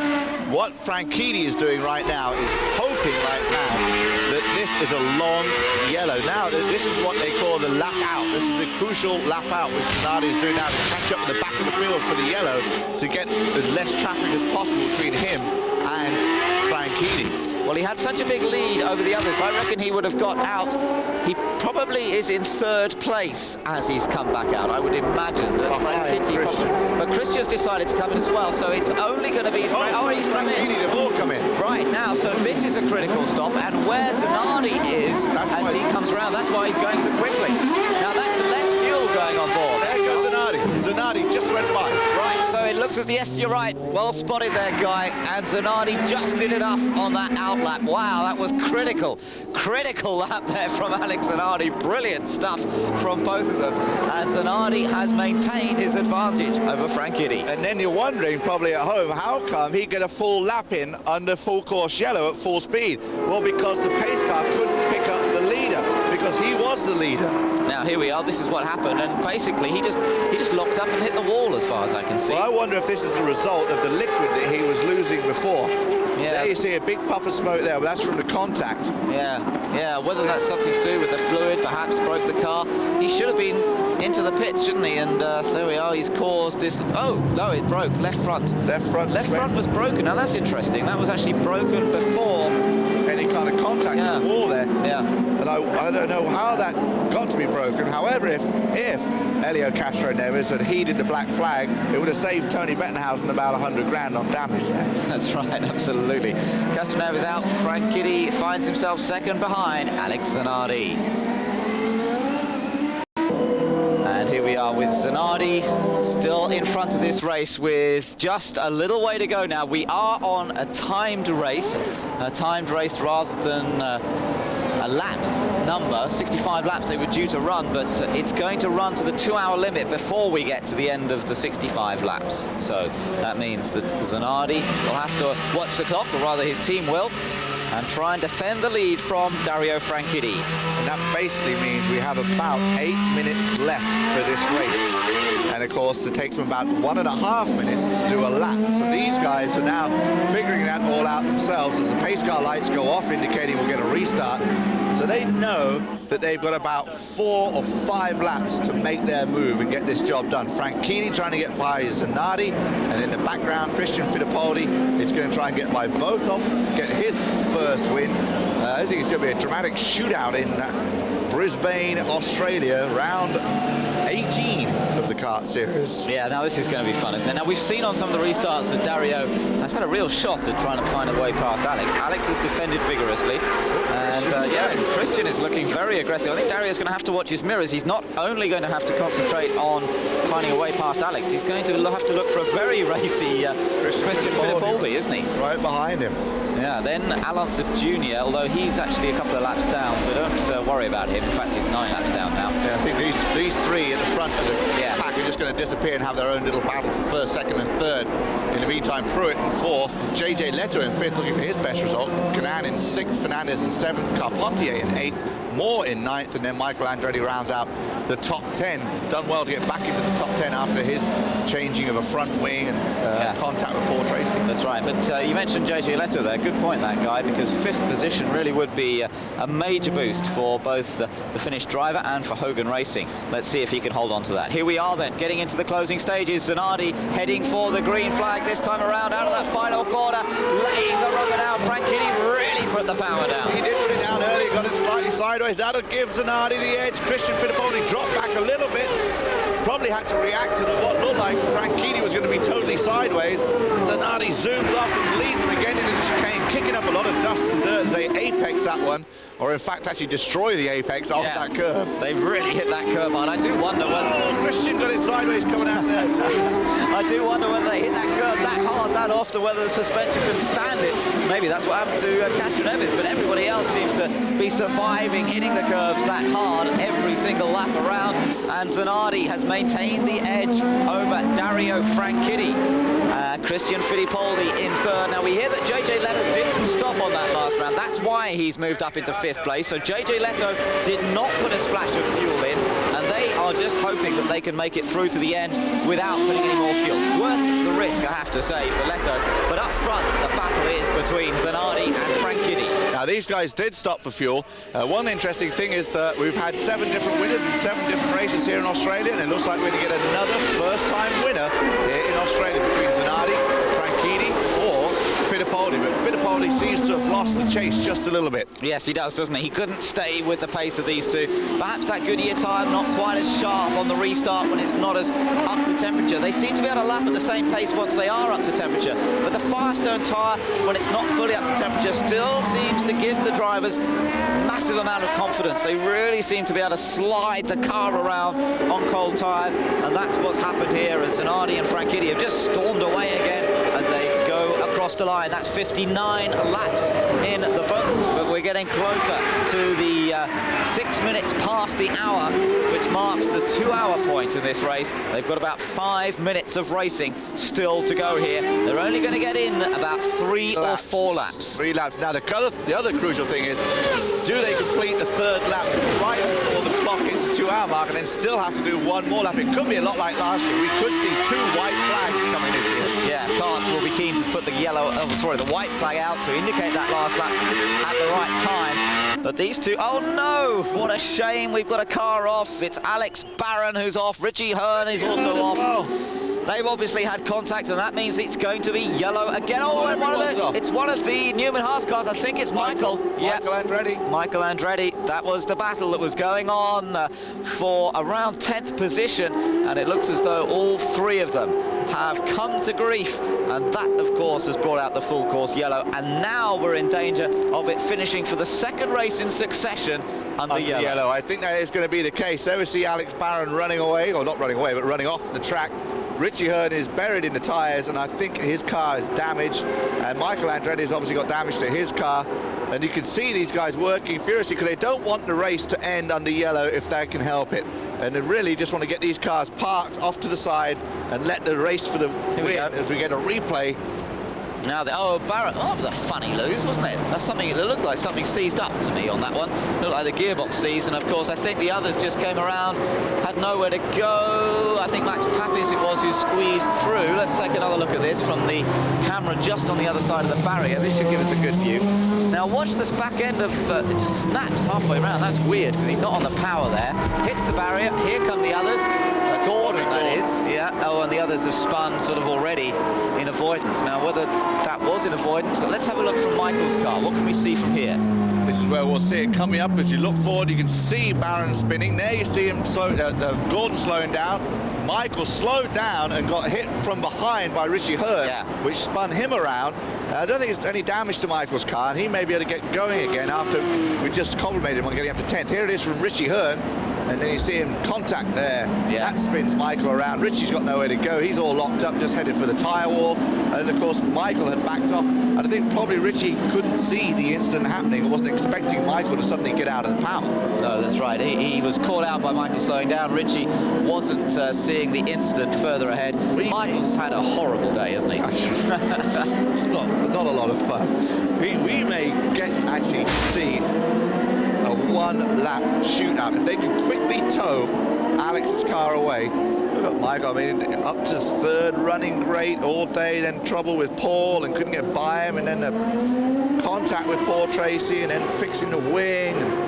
Here we are, another replay, and it really was, there was Barron losing it, the others come round, Michael slowed down because he saw Gordon slow right in front of him as well, and that Richie just came in there full tilt and really hadn't seen what was going on, hadn't allowed for it, ran into the back of Michael's car, and that's what saw those two go off. Robbie Gordon did a fantastic job of managing to get stopped and avoid Alex Barron. Yeah. And of course this has affected Robbie Gordon. Remember, he was running up 8th and 9th. He and Max Papis were running together.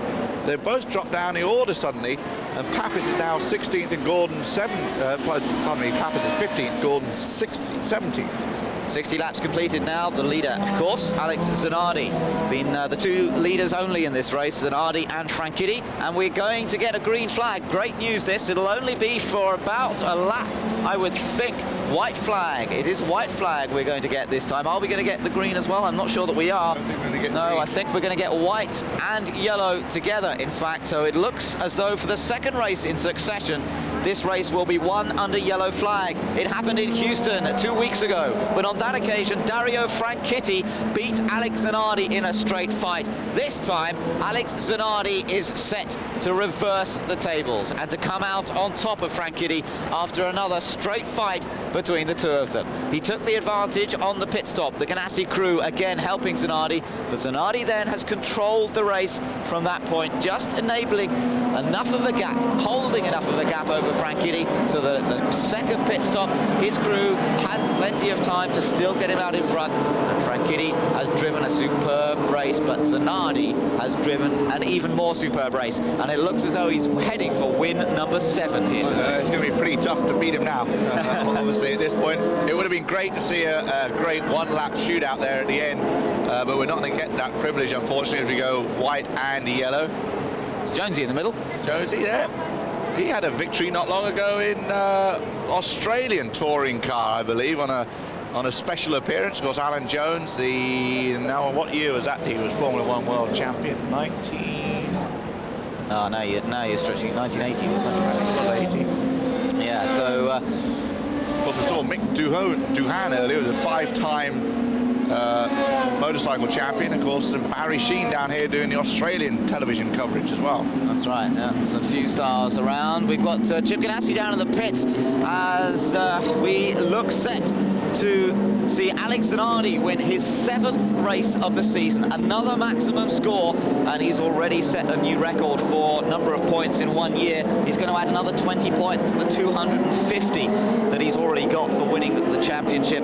270 points that'll bring him up to. He further extends his lead, but of course Frank Kiddy, 2nd place here today. He might not have taken the win that he wanted so much, but he's driven a great race, and it will mean that Frank Kiddy will go into a clear 2nd place in the championship with just the 1 more race to run at Fontana, the last race of the year on the super speedway. The track has been cleared, but of course no chance to go green. I was curious as to why the crews keep going so furiously to get the area cleaned up once they've seen that white and yellow flag display, because they know at this point is over. But I saw Robbie Gordon overtaking earlier as well under this yellow and white flag situation. So Zanardi's enjoying this now. Look, he's on the last lap, but he knows. Confident the car will get to the end. As long as he doesn't switch the engine off as he's going around behind the pace car, he should be all right. Zanardi, Franchitti and Fittipaldi. And let's not forget Christian, because Christian Fittipaldi's best result of the year has been a 3rd place. He's going to match that podium finish he had at Road America, and those 3 same drivers, as you mentioned earlier, who were on the podium in Road America, on the podium here again in Australian Surface Paradise. Just the top 2 have been swapped round. They've swapped it around. Of course, 20 points for Alex Zanardi, 16 for Franchitti, which puts him ahead of obviously Vassar, and 2nd in the championship. Christian will pick up 14 points for his 3rd place finish, and of course another first-time winner here in Australia. Here we go then. Zanardi coming up to take the checkered flag, accelerates cleanly to cross the line. Alex Zanardi is the winner in Australia. Win number 7 of the 1998 season. A little bit of a shame to see it finish under yellow, but as the last race did in Houston, that's 2 races in a row now, and Zanardi, he will be delighted with that. His last win in the championship was a little while ago now. In fact, it was in Toronto, and there have been 1, 2, 3, 4, 5, 6 races since then. So in terms of Alex Zanardi's performance in Champ Car racing, 6 races without a win is a bit of a drought, really. Yes, you can see it is a drought, and of course around here the bizarre marsupials don't like to see a drought, Ben. Oh, absolutely. Interesting other thing too, the Nations Cup, which is the only one that's not been sealed up. Well, now with the 20 points for Italy, that gives them 280. United States will have 281. Whoa. Wow. If Alex could wrap up that Nations Championship, he would be really delighted. They're the final results then. Zanardi the winner from Franchitti and Fittipaldi. Scott Pruitt, a good result to finish 4th, and JJ Leto survived on that low field. The risk was worth it. He finished in 5th place, his best ever result. 6th Fernandez, 7th Canaan, 8th Moore, 9th Carpentier, 10th Brian Herter, 11th Mark Blundell and Maurizio Gugelmin, both getting in the points. So well done to the Pac West team, who struggled so much this year, but a little bit of consolation. Ribeiro finished in 13th, De Ferran dropped to 14th towards the end. Suspiri was a finisher this time out in 15th, Gordon 16th, Papis 17th. They really lost a lot at the end. Hearn, the first of the well, in fact, he did finish, yes, Hearn did finish in 18th, and then the rest of the drivers who didn't quite make it. But Zanardi, the winner today. So there is Alex Zanardi, absolutely delighted with that victory.